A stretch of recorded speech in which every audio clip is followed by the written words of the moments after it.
They even drink on the wing.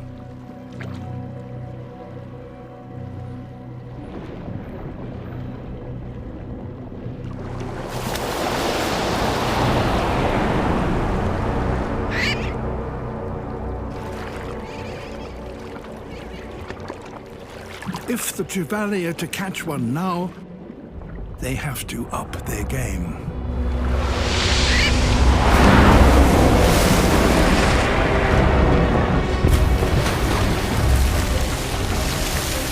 So there is a fish here that, amazingly, has a brain capable of calculating the airspeed, altitude, and trajectory of a bird.